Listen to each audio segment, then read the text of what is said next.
ठीक है, start. Good morning students. आज हम मैथमेटिक्स का टॉपिक ले रहे हैं नंबर सिस्टम। नंबर सिस्टम में हमारे पास बेसिकली सबसे पहले हम देखते हैं नेचुरल नंबर सिस्टम है। नेचुरल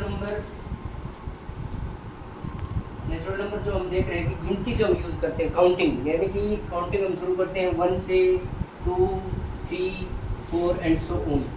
ये जो हमारा हिस्ट्री में जब देखें पीछे जा करके, तो नंबर सिस्टम की जो सबसे पहले जो मानव ने जो सीखा वो 10 तक की गिनती सीखी, क्योंकि उसके पास हाथों की उंगलियां 10 थी।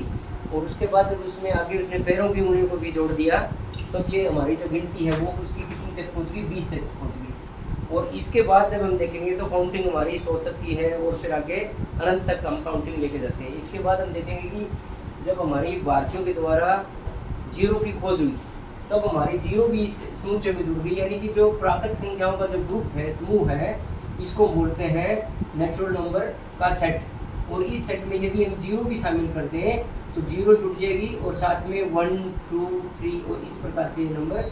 तो ये हमारा जो नंबर का जो सेट है ये कहलाएगा होल नंबर सिस्टम, यानी कि पूर्ण संख्या। हिंदी में हो जाएगा ये पूर्ण संख्या।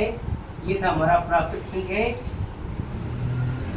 तो ये आपका जीरो जब जुड़ गई तो ये हमारा बन गया होल नंबर सिस्टम या होल नंबर सेट। अब इस सेट में हमारे नेगेटिव नंबर और शामिल करने हैं, तब ये हमारा बन जाएगा इंटीजर नंबर सिस्टम। इंटीजर यानी कि इसको हिंदी में बोलेंगे पूर्णांक संख्याएं। जो संख्याएं हैं उनका जो प्रकार है वो हो जाएगा पूर्णांक। तो नंबर लाइन में जब हम इन संख्याओं को दिखाते हैं तो नंबर लाइन में सबसे बीच में हम लेते हैं जीरो, और इसके दाईं तरफ जब हम आगे बढ़ेंगे तो यहाँ पर हम लेंगे धनात्मक संख्याएं, पॉजिटिव नंबर 1, 2, 3, 4, 5, 6। ये सारी संख्याएं कौन सी है, धनात्मक है, यानी कि पॉजिटिव है। और लेफ्ट साइड की तरफ हम लेंगे तो वो हमारे नंबर कहलाएंगे नेगेटिव नंबर, ऋणात्मक संख्या। और ये इन संख्याओं का जो कॉन्सेप्ट शुरू हुआ है, ये कक्षा 6ठी में शुरू होता है। इससे पहले हम सिर्फ प्राकृत संख्याओं की बात और होल नंबर की बात करते हैं। 6ठी क्लास में ये आपका कंसेप्ट आ जाता है इंटीजर नंबर का कंसेप्ट, जिसमें होल नंबर होगा और नेगेटिव संख्या भी स्टार्ट होगी।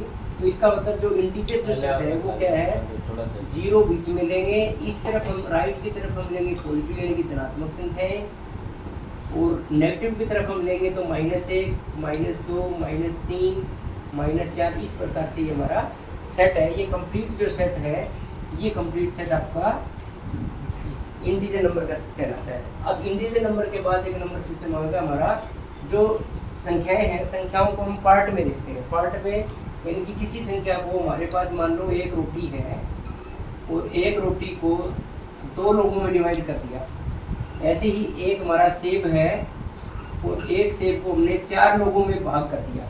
तो जो ये संख्या है, इसको जो दिखाता है कि एक रोटी के बांटने पर, 2 लोगों में बांटने पर वो रोटी का जो हिस्सा है वो क्या कहलाएगा, 1/2। यानी कि संख्या को रिप्रेजेंट करेंगे एक रोटी का, ये एक रोटी और ये पार्ट। तो ये वाला जो पार्ट है, इस पार्ट को हम 1/2 संख्या के रूप में बोलेंगे, जो ये भिन्न संख्या कहलाएगी। ऐसे ही एक सेब है, एक सेब को हमने 4 भागों में बांट दिया, तो जो एक भाग है वो एक भाग भिन्न संख्या कहलाएगा। इसको हम फ्रैक्शन नंबर बोलते हैं। तो ये फ्रैक्शन नंबर जो हमारा स्टार्ट है, इसमें हमें कक्षा 5वीं तक भी हमने देखा है इसको, और 6ठी कक्षा में इसका एडिशन और सब्ट्रैक्शन हम देंगे। अब 6ठी कक्षा के बेस पे आने वाला और जो बेसिक है पूरे मैथ का सबसे जो कॉम्प्लेक्स पार्ट है, वो फ्रैक्शन नंबर का जोड़ घटा और पूर्णांकों का जोड़ घटा। ये 2 कंसेप्ट ऐसे हैं जिसमें बच्चे बहुत ज़्यादा डिफिकल्ट महसूस करते हैं, क्योंकि 6ठी क्लास से कक्षा में स्टार्ट होता है।